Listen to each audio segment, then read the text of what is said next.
All right, ladies and gentlemen, it's time to get into an absolutely wild story, and this one has to do with the Zelda actor Sean Chiplock. Now, apparently, Sean has been accused of doing something like the Dr. Disrespect style, but a lot worse, to be honest with you. This particular guy, this is not the first time he's been accused, apparently, by these people, which makes this story extremely interesting and extremely suspicious all at the same time, because he's been accused like 4 or 5 times now at this point, and supposedly every single time he has to debunk it, but now they're apparently doing it again.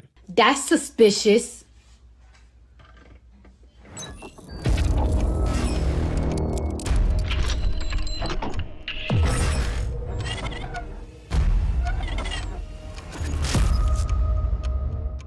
Now, we have an article here from The Gamer, which says Zelda actor Sean Chiplock responds to the accusations of grooming a 14-year-old boy. Some of the highlights say voice actor Sean Chiplock, best known for his role as Rivali in Zelda, has been accused of grooming. Twitter user I can't even say that, made the accusations and showed chat logs that supported the claims. Chiplock has denied the events took place, but then offered an apology to the alleged victim when he backed up the thread. So let's get into this article, guys, from The Gamer. But of course, before we do, if you are new here, just consider hitting that subscribe button. I would greatly appreciate it, and like the video to push us out into that YouTube algorithm. It says Sean Chiplock, best known for his work as Rivali in The Legend of Zelda Breath of the Wild and Diluc in Genshin Impact, has denied allegations that he groomed a teenage boy in 2013. Over the past few days, allegations have resurfaced. Now, this is a very interesting part right here.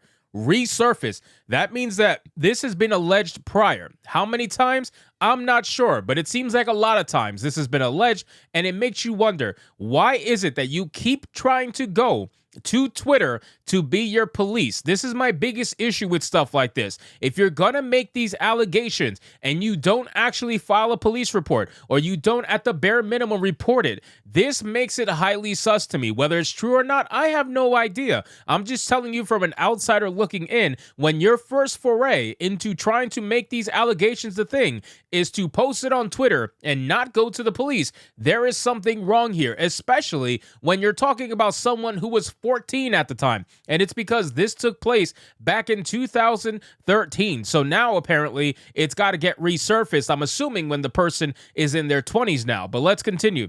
Claiming that the voice actor Sean Chiplock allegedly groomed a 14-year-old trans.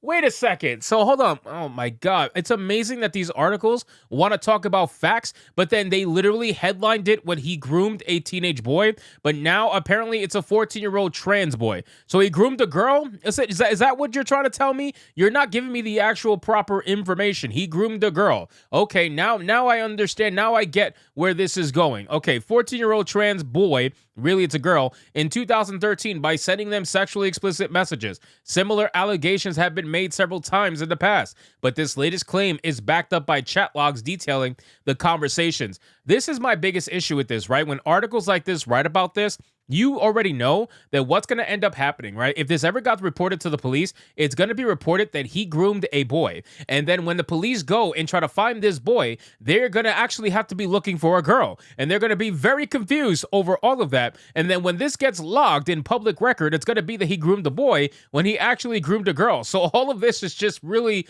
misconstrued information, but let's just keep going. The allegations were first made a few days ago by Twitter, whoever, I can't say that name, who said, when I was 13, Sean Chiplock attempted to groom a 15-year-old trans boy. That person was my friend, but he left the internet. So the only person left to tell the story is me. The thread claims that Casper, the boy in question, started talking to Chiplock on a fur affinity about having a trouble with an artist they commissioned. Again, this all seems very sus, okay?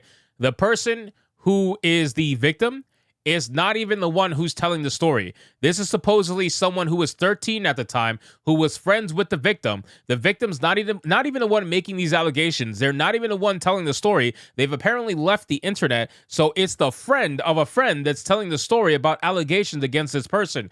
Highly sus, okay? Again, it could be true, it could not be true. I don't know. I'm not the fucking police, which is why you should be going to the police. But I find this to be heavily sus that this person is telling a story from an outsider looking kicking in. It's like, okay, very interesting. Sean Chiplock accused of grooming a boy in 2013.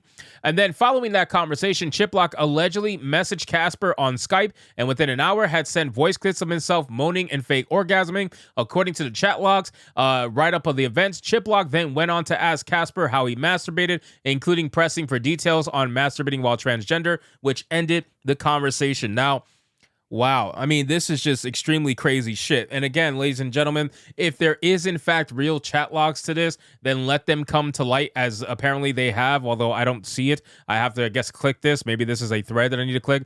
But still, if this is true that he really did do this, then you need to go to the fucking police and get him locked up, assuming that there's no statute of limitations based on where this happened. But you need to do that. I don't understand why you're on Twitter trying to get him canceled when you should be at the police station trying to get him locked up.